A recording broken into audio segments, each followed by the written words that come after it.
Halo, apa kabar? Assalamualaikum warahmatullahi wabarakatuh. Kita ketemu lagi di hari Jumat ini ya, akhir pekan, dan ini juga akhir pekan untuk Off the Record, di program Baca Berita di Balik Berita. Seperti biasa, kami ajak mengobrolin berita-berita di berbagai media Hmm. massa, dan kemudian tentu saja kita akan memberikan konteks dan juga background-nya gitu. Dan tetap bersama kami, saya Hirsbudha Arif. Dan saya Gibeta senang sekali menjumpai Anda hari ini dan sebagian dari pemirsa Auto Record ini tentunya sedang menikmati weekend yang panjang begitu Mas Long Yersu. Nah, weekend ya kita Mbak menemu Agi ya? Long weekend iya sejak itu. kemarin ya? Iya betul betul. Ya, oke. Mhm. Kalau kita tetap tetap bisa nemenin Anda walaupun libur juga ya. Oke, apa kita mulai dari mana nih topiknya? Karena banyak berita yang saya kira cukup menarik ini Mbak Agi, baik yang ada dimensi politiknya maupun juga kelihatannya mungkin ini seperti bukan peristiwa politik, tapi sebenarnya dampak politiknya juga cukup besar. Nah, yang saya maksud adalah soal apa ini, soal kelaparan gitu ya, soal stunting, soal Indonesia, Hmm, ancaman Indonesia 2045 jadi Indonesia cemas, iya Mbak? Bukan Indonesia emas ya oke. jadinya ya. Iya betul sekali Mas Yersu dan ini kemarin juga disinggung oleh Pak Prabowo pada acara PAN itu ya Mas Yersu Mhm. Rakornas Pilkada kan. Dan dia juga kembali mengatakan ya sebetulnya ini sudah yang diulang-ulang lah berulang-ulang Pak Prabowo memang sebetulnya itu dia ini konsen ya terhadap masalah kelaparan, stunting, soal ketahanan pangan gitu. Tapi sayangnya kemarin itu kok masih ada nada-nada apa ya, ada nada-nada nyinyir begitu ya di dalam apa pidatonya begitu. Karena sepertinya dia masih ingin memberitahu begitu dan masih mengingat betul bahwa lawannya yaitu terutama Anies Baswedan itu menang di Aceh dan di Sumatera Barat dan bahwa di Sumatera Barat dia tidak menjadi pemenang atau tidak dipilih oleh sebagian besar masyarakat di sana karena dia memberikan ketegasan meminta waktu Mas Hersu 3 sampai 4 tahun ini untuk mengatasi masalah stunting dan kelaparan di Indonesia ini. Nah, menarik, ini menarik karena Pak Jokowi dan Pak Ma'ruf Amin seperti kita bahas kemarin kan juga sudah menyatakan menyerah mereka ya dari tidak bisa memenuhi target stunting yang dari 21, sekian persen jadi 14% gitu, dan Pak Jokowi sudah mengakui tidak tidak tidak berhasil mengatasi stunting itu, Hmm. dan mungkin target itu dianggap terlalu ambisius begitu ya, menurunkan angka stunting di Indonesia. Jadi seberapa sebenarnya sekarang angka stunting persisnya di Indonesia ini Mbak Agi? Persisnya kita tidak tahu Mas Hersu. Ah, iya iya iya. Hmm. Kalau kalau kita melihat, terakhir Pak SBY itu menjabat ya, beliau itu meninggalkan PR di angka 37% sekian Yes. begitu. Hmm. Hmm. Ya, dan dari 37% sekian itu kemudian selama hampir 10 tahun ini turun, ke angka 24,5% itu pada tahun 2022 yang lalu. Tahun 2023 turun di angka sekitar 21% dan targetnya 2024 ini, di angka 2014. itu 2024 ya. Hmm. 2024 ini. Jadi di akhir masa pemerintahan ingin apa namanya meninggalkan sisa stunting itu hanya tinggal 14%.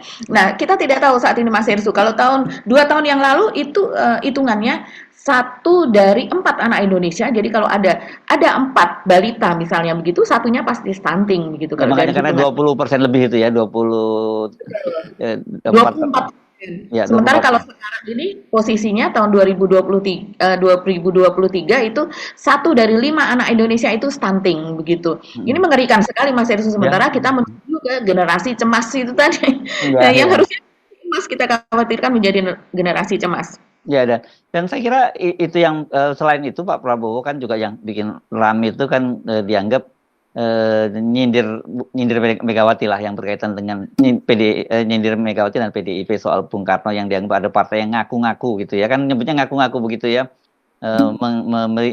mengklaim memiliki bahwa Pak Bung Karno begitu ya, dan kata dia kan bukan itu milik rakyat bersama. Dan sebenarnya bukan soal itunya yang justru yang menarik itu adalah kenapa kemudian Pak Prabowo menyinggung itu, karena kalau dengan menyatakan seperti itu kan dia seperti membuka front terhadap Ibu Megawati kan begitu ya, dan PDIP, padahal selama ini kan ada upaya dari Prabowo dan Gerindra untuk merangkul PDIP di pemerintahan. Apakah kemudian ini merupakan satu apa semacam keputusasaan, dan kemudian mereka udah nyimpulkan rasanya nggak mungkin lah PDIP dirangkul ke kabinet gitu, karena ada faktor Jokowi dan Gibran di situ gitu. Jadi makanya tapi kenapa mesti Pak Prabowo menyinggung-nyinggung itu kan gitu ya.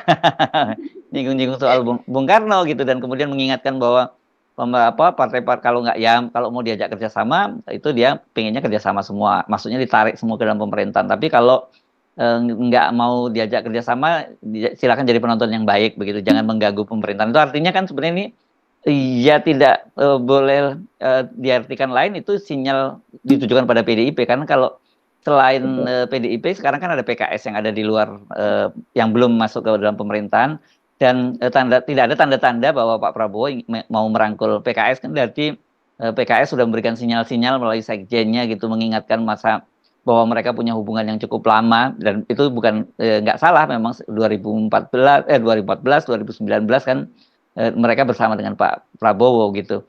Jadi yang nggak ada lain kita tafsirkan, kelihatannya Pak Prabowo sampai pada kesimpulan, kayaknya udah nggak bisa deh ngerangkul lagi PDIP, jadi gitu. Iya ya, dengan PDIP mengajukan gugatan kembali melanjutkan di PT UN itu saja kan sudah kelihatan ya. Tapi tetap berusaha ini kan, dan ternyata sudah sadar sekarang bahwa sepertinya PDIP memang menutup pintu untuk Hmm. pertemuan antara Pak Prabowo dengan Ibu Megawati. Tapi ini apa yang dikatakan oleh Pak Prabowo kemarin itu saya rasa kurang elok ya Mas Hersu. Jadi Hmm. situasi yang sudah mulai agak dingin gitu, kemudian sekarang menjadi ramai lagi. Ini Oh ya, betul-betul trending ya. di media nasional, di media sosial begitu ya, apalagi dengan menyebut bahwa mereka yang tidak mau dirangkul dan menjadi penonton di pinggir jalan begitu ya, jangan mengganggu pemerintahan. Nah, Hmm. memangnya kalau tidak mau dirangkul, mereka hanya menonton saja di pinggir jalan. Mereka kerja, Pak. Yang nggak dirangkul itu tetap kerja, mereka akan mengawasi. Ya, Iya. dan ini tidak hanya soal apa namanya pemerintahan loh Mas Hersu, ini adalah soal juga masyarakat sipil, soal Ya. LSM yang selama ini bekerja keras, itu mereka walaupun mereka mengkritik, pada dasarnya mereka memberikan data. Seringkali mereka itu malah datanya lebih lengkap daripada data pemerintah. Mereka malah lebih terjun ke lapangan, mereka menginap di rumah-rumah, di masyarakat adat dan sebagainya, dan memiliki data yang lebih komplit dengan mata kepala sendiri, dengan foto-foto, dengan film dan sebagainya. Yang seharusnya kalau menurut saya, Pak Prabowo ini kan juga dikenal sebagai orang yang ketika masih muda dulu ya bergaul dengan Sohogi. Sohogi adalah murid dari bapaknya Pak Prabowo, yaitu Pak Sumitro atau Profesor Cum begitu kan.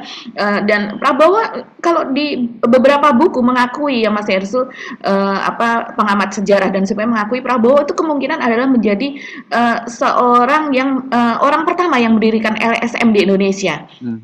yang kemudian dia menginisiasi ketika itu masih usia berapa 16-17 tahun begitu, karena sering bergabung dengan orang-orang aktivis mahasiswa-mahasiswa UI yang pergerakan begitu, sehingga dia menginisiasi untuk penanaman singkong di Gunung Kidul kalau tidak salah ketika itu untuk ketahanan pangan. Jadi sebetulnya ini dari sejak muda dia memiliki apa namanya visi yang seperti itu. Tapi sekarang di dalam politik ini ketika Pak Prabowo kemarin mengatakan demikian, saya pun juga terkejut mendengar pidatonya.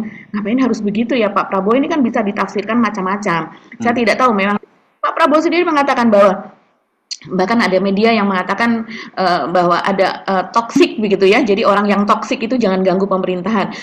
Dan Pak Prabowo mengatakan bahwa di Gerindra pun ada orang baik, ada orang yang tidak baik. Begitu juga apa partai yang lain, ada yang baik, ada yang tidak baik. Dan dia berharap yang baik-baik ini mau bergabung. Yang tidak bergabung itu bukan berarti mereka tidak baik begitu kan ya. Jadi kita melihat di sini apa ya, Pak Prabowo seperti belum move on gitu, seperti masih suasana pilpres saja, ini masih dipelihara gitu Ya. rasa seperti itu, lagi dengan kemudian dia mengatakan bahwa beri saya waktu 3 sampai 4 tahun begitu kan untuk memberi makan anak-anak Indonesia supaya mereka tidak stunting. Stop di situ saja Pak, jangan kemudian, dan saya juga akan tetap memberikan makan kepada anak-anak di Sumbar dan juga di Aceh.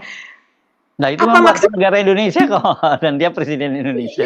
Pasti itu mengatakan demikian pun itu pasti begitu Pak, harus begitu. Bahkan ketika mereka tidak, maksud Pak Prabowo kita paham ya, Pak Prabowo ini kan kadang-kadang kata-katanya ya tugas apa ya, lugas begitu saja, mungkin tidak terlalu memikirkan efeknya, dampaknya, bisa dipelintir apa dan sebagainya. Tapi dari situ kita bisa melihat hati Pak Prabowo bagaimana sepertinya dia masih ada rasa kecewa begitu kan, bahwa dia tidak menjadi pemenang gitu di dalam pilpres di Aceh dan di Sumbar. Tidak perlu kita kemudian mengatakan bahwa kalau saya rasa ya, kalau saya ini misalnya gitu Anies yang terpilih begitu ya, atau mungkin Ganjar yang terpilih juga, terutama Anies kalau saya rasa melihat karakternya ya, dia tidak akan mengucapkan misalnya saya tetap akan memberikan ya contohnya di Jakarta lah, saya tetap akan membangun infrastruktur di Jakarta Barat, membangun infrastruktur di Pluit begitu, di tepi pantai utara walaupun di sana saya tidak terpilih begitu, kan tidak, rasanya tidak akan gitu kata-kata itu keluar karena begitu dia terpilih semuanya itu menjadi tanggung jawab dia, mau memilih mau tidak menjadi tanggung jawab dia, mau yang memilih maupun yang tidak bisa menarik janji gitu kan. Seringkali ini para buzzer mengatakan kemarin kan nggak milih, nggak usah narik-narik janji, misalnya Pak Prabowo berjanji begitu kan akan memberi makan 82 juta lebih anak ibu hamil dan sebagainya begitu, dan kemudian itu dipertanyakan, loh kan kamu nggak milih, kamu nggak usah narik janji gitu. Sebagai warga negara Indonesia, kita bayar pajak dan sebagainya, semuanya bisa meminta janji itu ditepati dan dilaksanakan. Saya rasa begitu. Kita lanjutin ya Mbak Agi soal tadi itu. Ini kan ya lagi ramai juga ya di media sosial. Saya kira ada dua hal yang menarik sekarang, dan tadi itu semua ada kaitannya. Satu soal ribut-ribut seorang lurah ya, ini di daerah Bogor atau di Bojonggede sih Mbak, yang di Rawapanjang ya, itu masuk. Ya, itu masuknya itu Desa Rawapanjang, Mas Hersу, karena dia Ya. kepala Desa Rawapanjang dan kemudian kecamatannya Bojonggede gitu Oh, ya kalau Bojonggede nggak salah. kabupatennya Bogor ya, kabupatennya Iya, ya. iya betul. Bagian Ya. Bogor yang melaporkan seorang TikToker yang ini kan apa, yang membuat konten adanya warga dia yang kelaparan, seorang anak, dan kemudian juga memarahi petugas dari Kementerian Sosial yang mendatangi keluarga anak yang disebutkan kelaparan itu. Dan satu lagi saya kira mungkin juga tetap aja ada kaitannya, itu berkaitan dengan ini ya, soal Ibu Rektor Unri yang akhirnya mencabut laporannya ke polisi ya, karena sebelumnya dia melaporkan mahasiswa yang protes uang kuliah tunggal itu, naiknya ke uang kuliah tunggal atau UKT gitu Mbak Agi. Iya iya, benar Mas Hestu, dan ini juga berkaitan dengan Indonesia Emas 2045 itu ya. Karena apalagi Pak Prabowo mengatakan akan menghilangkan kelaparan dan kemudian tidak ada lagi anak yang menangis begitu kan, seringkali tidak hanya di acara PAN tapi di acara sebelum-sebelumnya begitu. Tapi ternyata ini ada anak yang menangis tidak hanya sekedar menangis biasa tapi nangisnya gero-gero gitu Mas Hestu kalau kata orang Jawa gitu, sampai kemudian begitu ya, atraktif sekali begitu, dan dan itu viral Mas Hestu. Saya melihat hampir di semua akun-akun medsos begitu yang biasa menyoroti masalah-masalah sosial, politik dan ekonomi, itu semuanya muncul. Tidak hanya di media nasional saja, tidak hanya di akun resmi saja, tapi juga di akun-akun LSM apa dan sebagainya. Dan sebetulnya kejadiannya itu sudah pekan lalu ya Mas Hersu, tapi kemudian trending begitu, dan kemudian hari Ahad kalau tidak salah ya, itu ada dari Kemensos, bukan dari Kemensos yang itu, dari Ibu Camat ya, pejabat kecamatan di sana, dan juga dari kepala desanya sendiri yaitu Muhammad Agus tuh mendatangi rumah tersebut Mas Hersu, tapi ternyata memang tidak bertemu karena si ayah ini rupanya bekerjanya sebagai buruh di tempat lain, di kota lain, dan tidak setiap hari pulang, dan kemudian ibunya bekerja di kafe, anaknya 3, ada umur 1,5 tahun, umur berapa ya? Umur 4 tahun kalau tidak salah, dan yang menangis kalau tidak salah itu umur 6 tahun begitu. Tadinya saya ketika pertama kali melihat itu Mas Hersu, ini sepertinya rekaman ketika puasa lalu deh begitu kan, biasa ya kalau bulan Ramadan gitu anak-anak yang belum siap untuk berpuasa, belum kuat begitu, dan kemudian dia menangis minta makan sehingga ibunya kemudian ayo yang tahan puasanya begitu. Tapi melihat ibunya menyiram air dan sebagainya, apakah iya ya mungkin kalau anak itu berpuasa kenapa malah disiram air begitu ya.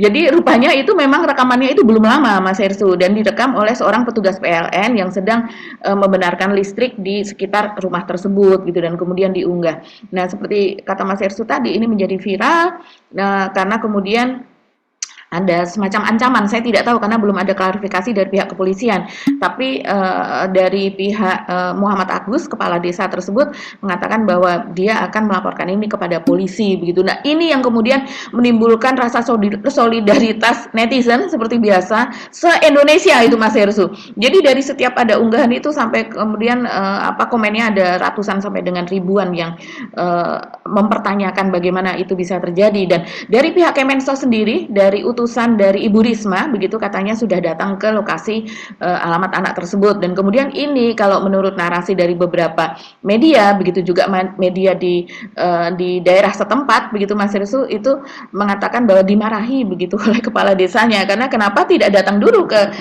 kantor kepala desa atau ke kelurahan begitu, karena itu kasusnya sudah mereka close. Apapun berita tentang anak tersebut dan keluarganya, kebetulan kalau nggak salah anaknya namanya Gibran ini Mas Irsu, jadi Ya, cukup betul. Gibran, betul. jadi katanya sudah di-close dan apapun itu harus meminta izin mereka. Nah, sementara ini kan petugas dari Kemensos dan petugas tersebut mengatakan bahwa dia disuruh melihat, memberikan bantuan karena ada rencana ibu akan ke sini begitu. Nah, Oh, ibu ini saya Ibu Ibu Risma Risma ya? ya. Ya, oke. Ibu Risma kalau petugas dari Kemensos, dan seperti yang kita ketahui Ibu Risma ini kalau ada hal-hal yang seperti ini dan kemudian menjadi viral, ya tentu saja itu kan di bawah menjadi tanggung jawab dia juga begitu, walaupun dia posisinya jauh di atas Mas Hersu, dan seperti biasa di tempat-tempat lain, tidak hanya di Depok juga pernah, tapi di tempat lain Ibu Risma ini biasanya turun. Apalagi sekarang Mas Hersu itu yang lagi rame, ternyata ada yang melihat website dari kementerian begitu ya, dan ternyata desa Rawapanjang itu menerima untuk dana desanya atau bantuan desa itu 2 M lebih, 2 miliar lebih begitu, dan itu yang menyebabkan mereka bertanya-tanya kemana saja uang tersebut, walaupun di daerah itu pernah kebanjiran dan sebagainya, terus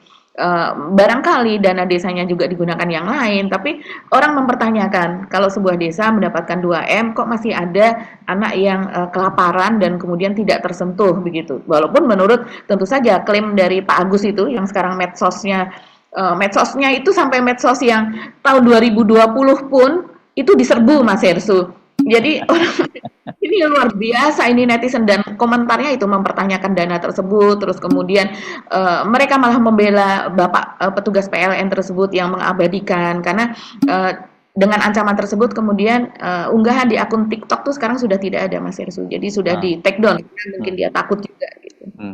Ya, karena memang mau dilaporkan kabarnya kan begitu ya. Ayo Pak, Ibu Risma turun, marahin gantian tuh, petugasnya dimarahin tuh sama Pak Lurahnya.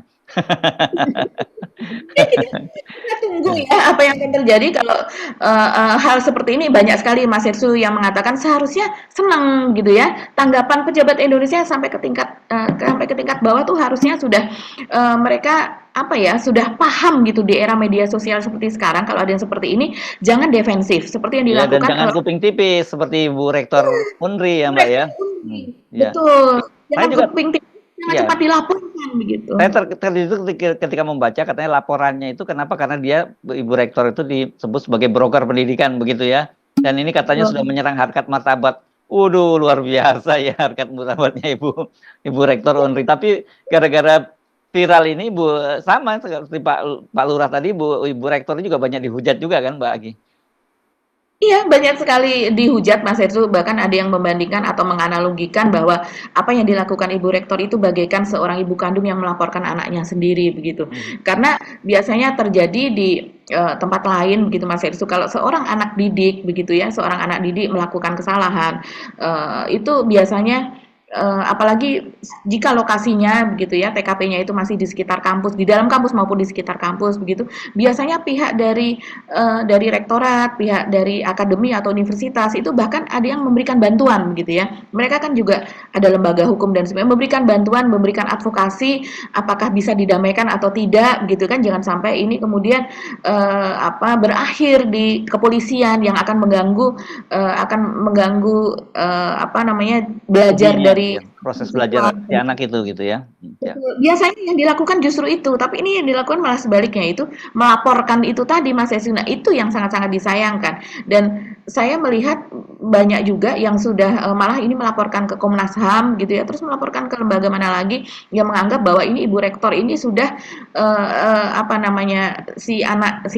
mahasiswa dianggap sebagai menyuarakan pendapat itu bagian dari demokrasi dan juga merupakan hak asasi mahasiswa ya, HAM menjadi hak asasi mahasiswa begitu, yang kemudian ini dilaporkan karena seperti menakut-nakuti. Nah, saya rasa tekanan-tekanan itu juga yang membuat, walaupun pihak rektorat dan ibu rektor ini berdalih bahwa melaporkan itu tadinya karena yang dilaporkan adalah akunnya, begitu, akun di mana mengunggah kata-kata ibu rektor sebagai broker pendidikan itu tadi, dan dia seperti seolah tidak tahu bahwa yang melakukan adalah mahasiswanya, tapi setelah tahu bahwa itu yang mengunggah adalah mahasiswanya sendiri, maka kemudian laporan dicabut. Tapi saya rasa ya itu hanya sekedar untuk menutupi begitu ya Mas Hersu dari kesalahan sebelumnya. Iya. Oke, dan tapi gini ya, soal UKT ini ternyata memang sekarang protesnya meluas di berbagai kampus ya Mbak ya, karena ada yang memang naiknya gila-gilaan seperti di USU ya, di USU itu naiknya sampai 100% kabarnya, dan kemudian perkembangan kalau kemarin kan ada di mana Di Unsur, ya, Unsur ya, terus di UNES. USU, di UNES, nah, yang di UNES itu juga ramai sekali ya sekarang ini, lagi ramai banget yang di UNES, Universitas Negeri Semarang ini yang Mbak Agi ya. Iya, yang di UNES ini demonya ramai betul Mas Hersu. Kedengeran Pak di sini Pak.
Dengan nominal UKT, dengan nominal SPI yang sebegitu besar, seharusnya UNES bisa memberikan fasilitas yang baik dan layak untuk kita kawan-kawan.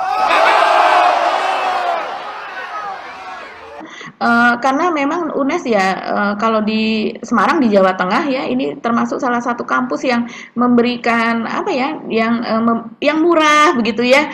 Jadi anak-anak pinter itu pengen masuk ke situ supaya orang tuanya tidak terlalu terbebani begitu kan. Tapi memang kemudian kenaikan itu menjadi luar biasa begitu. Walaupun walaupun kenaikannya itu berdasarkan apa, kayak di klaster gitu, kayak ada Ya. golongan-golongan. Misalnya yang jurusan ini naiknya hanya segini begitu Mas Heru, tapi itu tetap tinggi begitu.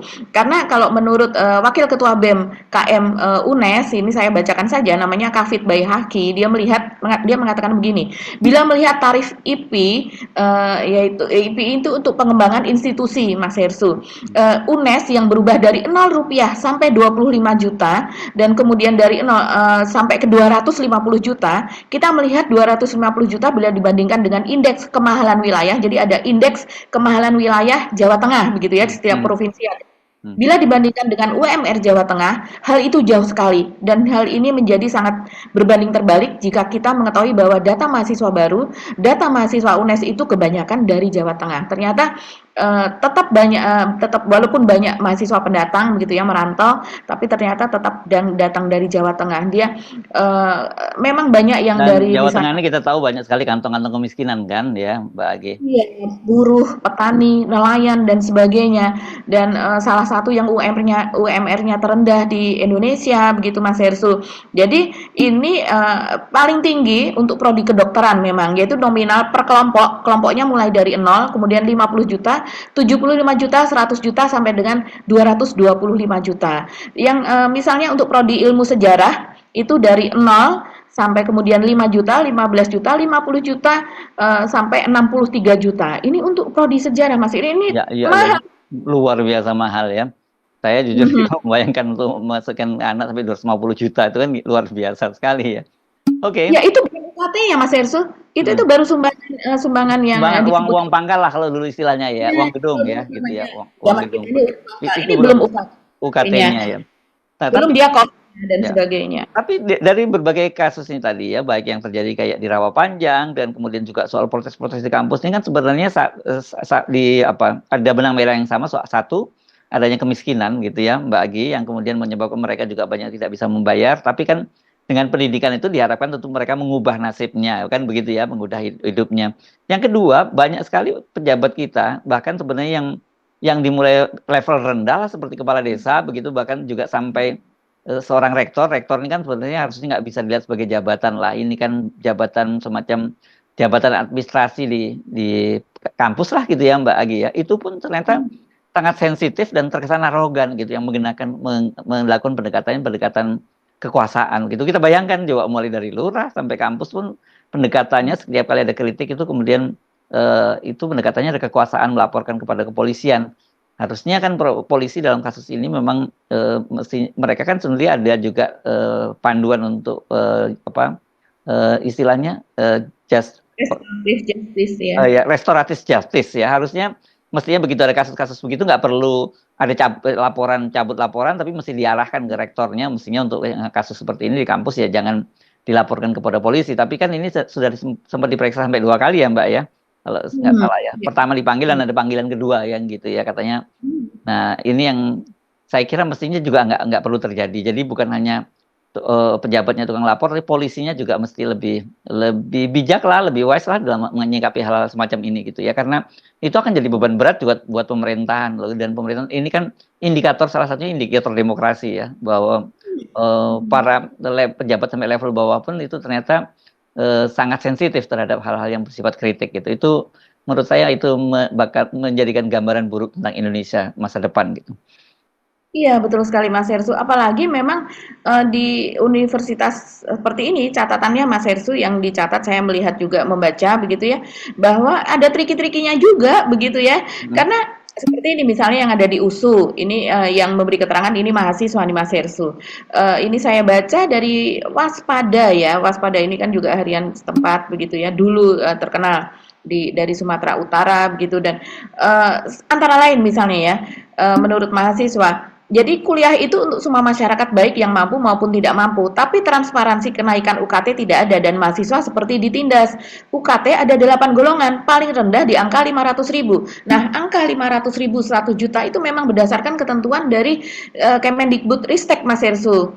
Jadi sekarang ini kan ada istilah PTN Perguruan Tinggi Negeri berbadan hukum, PTN apa namanya BH begitu ya, ada juga dengan BLU begitu, kemudian dengan PTN Satker di bawah kementerian seperti itu. Jadi memang ada beberapa istilah lah di ini dan yang paling bisa memberikan kenaikan begitu ya Mas Ersu karena kemudian ini subsidinya sudah banyak dilepas oleh pemerintah sehingga mandiri itu adalah PTN-PTN yang masuk ke dalam PTN BH atau PTN berbadan hukum tersebut. Nah, ini menurut mahasiswa di USU di sejumlah fakultas sudah ada yang dapat UKT penuh 8 juta padahal orang tuanya itu bukan PNS. Di tahun 2020 UKT tertinggi itu masih 2,5 juta.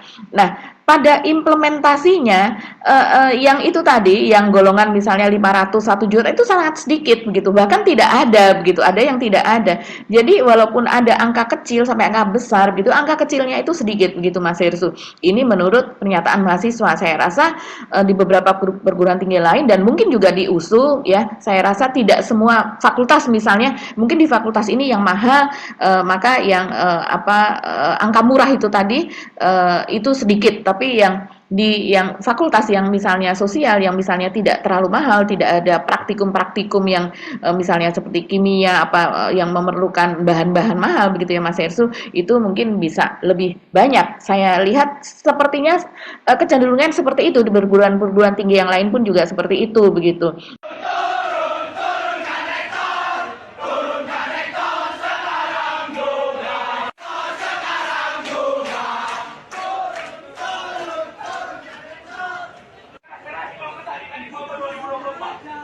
Biaya operasional itu hanya naik 4%, Pak.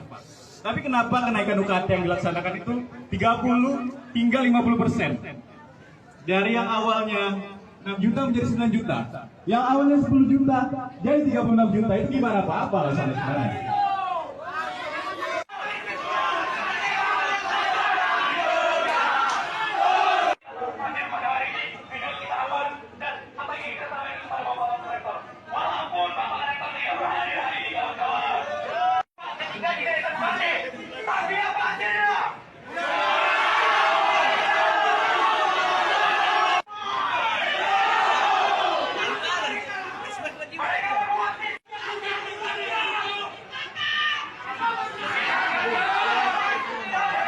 Tapi ini demonya memang luar biasa begitu ya, karena kita tahu bahwa ini mengancam lah ya, karena seperti IP itu tadi dikatakan juga di UNES begitu ya, dan mungkin di perguruan tinggi yang lain dari pihak perguruan tingginya mengatakan bahwa itu tidak menjadi syarat mereka untuk diterima, terutama untuk yang tes mandiri itu Mas Hersu.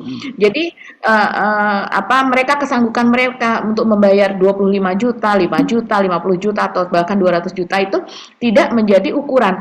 Tapi ternyata ketika mereka tes, mereka mengisi formulir itu ada di situ berapa kesanggupannya untuk membayar gitu. Dan kemudian itu pihak dari orang tua maupun si anak sendiri tentunya boleh saja mereka berpikir bahwa apa yang dicantumkan itu akan mempengaruhi apakah mereka akan lolos atau tidak. Oh iya, iya. Karena kan itu mereka sistemnya juga bersubsidi begitu kan. Tentunya ada, kalau seandainya itu tidak menjadi bahan penilaian, kenapa harus ada kolom itu begitu untuk mereka kemudian harus menulis atau harus mencantumkan kesanggupan mereka berapa. Kalau memang tidak menjadi bahan pertimbangan, ya itu next step aja, tahap berikutnya setelah diterima kesanggupannya berapa begitu kan. Tapi ternyata ini kan ditulis di awal begitu. Oke Mbak Agi, semuanya bikin pusing, bikin ngenes, dan membuat kita jadi cemas menghadapi tahun 2045. Tapi saya kira mungkin kita bahas yang lain yang sedikit sebenarnya mungkin agak lebih ringan, tapi juga sebenarnya bikin, kalau ini bukan bikin cemas, tapi bikin sebel ini Mbak Agi. Ini kasus yang seorang YouTuber ya dari Korea Selatan ini ya. Ini dan kasusnya ini terjadi di Bunaken ya, di Manado ya ini ya. Dan tapi sebelum kita ngomongin itu, ini sekarang banyak sekali ya YouTuber dari Korea itu yang masuk ke Indonesia ya Mbak, dan bisa berbahasa Indonesia mereka rata-rata ya. Iya, ini memang beberapa tahun belakangan ini Mas Hersu, ini banyak sekali YouTuber dari Korea Selatan itu yang bisa berbahasa Indonesia. Karena ada fenomena K-pop begitu ya, dan kemudian juga emak-emak Indonesia itu sangat menyukai film-film Korea begitu ya. Dan tidak aja emak-emak, anak mudanya juga, tapi kalau anak mudanya cenderungnya lebih banyak ke budaya K-pop. Nah, karena budaya K-pop itu tidak hanya melanda Indonesia, tapi kan juga melanda Amerika, Eropa, dan sebagainya, Mas Hersu. Jadi kemudian para YouTuber atau kemudian influencer dari Korea Selatan ini mendapatkan banyak subscriber dari di mana K-pop itu kemudian menjadi budaya baru di negara-negara lain tersebut. Jadi pasar juga ini dianggap ya.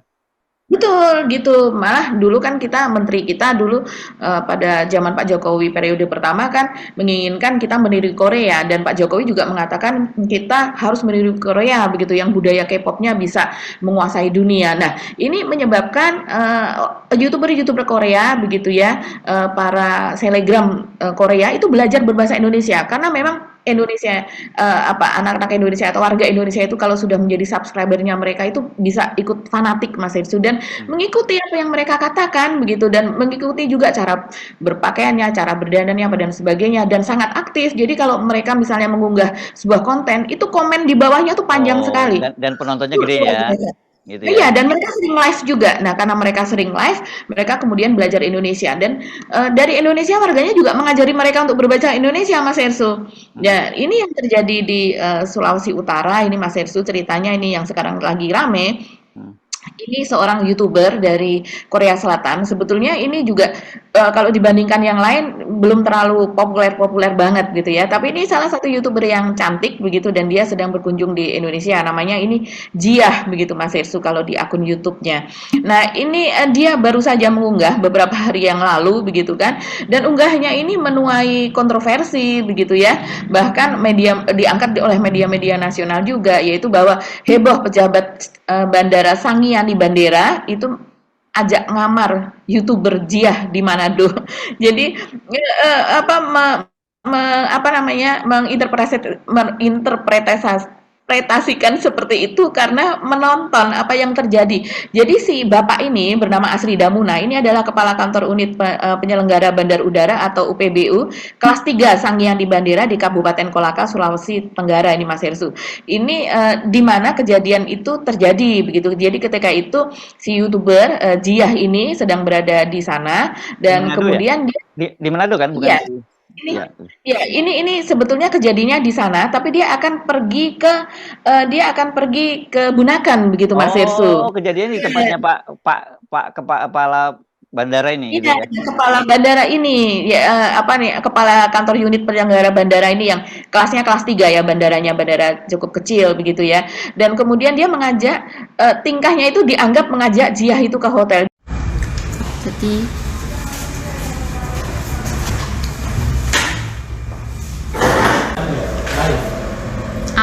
bukan live, hanya reken. Asli sini ya? Manado asli? Saya dari Korea. Hah? Dari Korea. Oh, Korea. Traveling. Ya, asli Manado. Asli Kendari. Kendari. Kendari. Kendari. Oh, Gabung sini, gabung. boleh? Boleh gabung sini? Boleh rekam juga?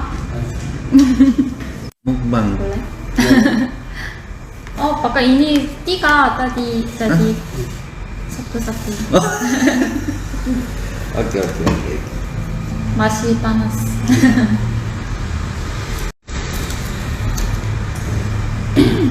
Nanti saya akan ke Bunaken.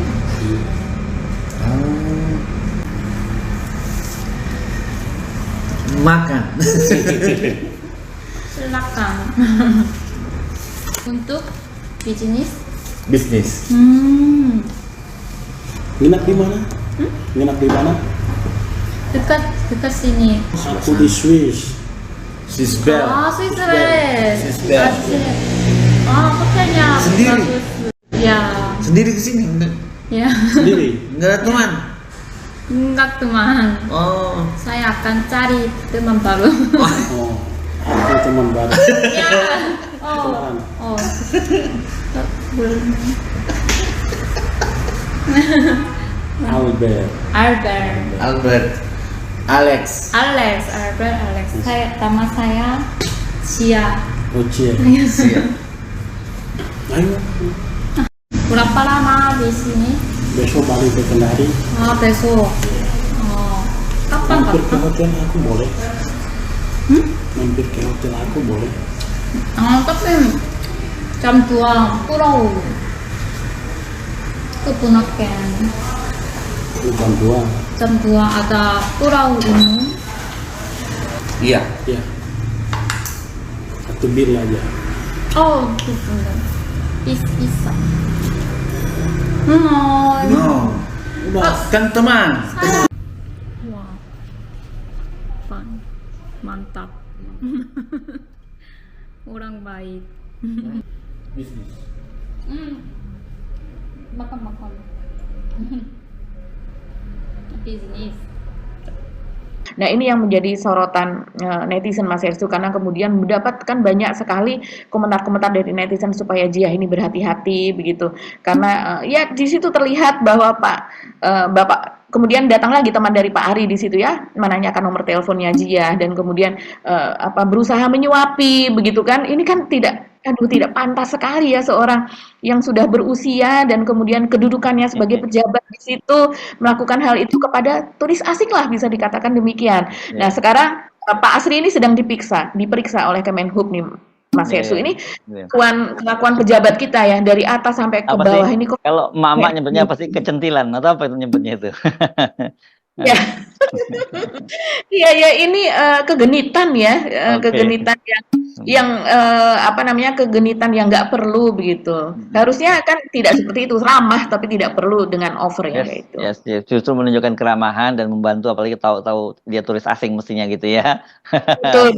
Malah bukan melakukan pendekatan yang maaf saja itu tidak sopan ya dan memberikan konotasi negatif terhadap warga Indonesia. Ya, oke. Nah, saya kira untuk kayak yang tadi kita banyak mengelus dada, tapi yang ini ya kita ketawa, tapi ketawanya ketawa kecut juga ya melihat peristiwa semacam ini ya Mbak Agi. Itulah di Ya. Indonesia ada aja gitu kelakuannya para pejabatnya. Yang satunya ngelaporin, yang satunya kegenitan gitu ya. Kayak tadi Mbak Agi ya. Iya, iya, ya semoga tidak terjadi lagi lah yang seperti Yap, ini ya. Itu lagi-lagi era media sosial begitu ya, ya. semuanya cepat menyebar dengan cepat. Yes, oke. Ini mungkin Pak Asri nggak menyadari kalau dia nggak tahu kalau mungkin youtubernya itu dikira di Korea mungkin nggak bukan ada penonton Indonesia, yang justru dia ini malah YouTube yang lebih mengutamakan penonton di Indonesia karena bahasanya bahasa Indonesia gitu ya Mbak Agi ya. Iya Mas Ersu, ini sedikit saja tambahan. Jadi YouTuber Korea itu banyak sekali yang kemudian menikah dengan orang Indonesia atau Ah, laki-laki Mas Ersu ya. Dan kemudian mereka menjadi mualaf, mereka tinggal sebagian di Indonesia, sebagian lagi tinggal di apa namanya? Jadi berapa bulan di Indonesia, berapa bulan kemudian di Korea. Dan di kedua tempat itu mereka melakukan vlog, merekam vlog mereka dan kemudian diunggah, ya. dan itu sangat-sangat disukai oleh rakyat Indonesia. Yang kita tahu Hmm. rakyat Indonesia itu apa namanya, termasuk netizen yang julid begitu ya. Jadi Yes. hal yang kayak gitu kalau nggak proper pasti mereka akan dapat hujatan gitu. Oke, baik, terima kasih Mbak Agi. Kita ketemu lagi ya, insya Allah di hari Senin. Tetap semangat untuk mengenolkan semua kezaliman, ya. 0%. Yes. Wassalamualaikum warahmatullahi wabarakatuh. Waalaikumsalam warahmatullahi wabarakatuh.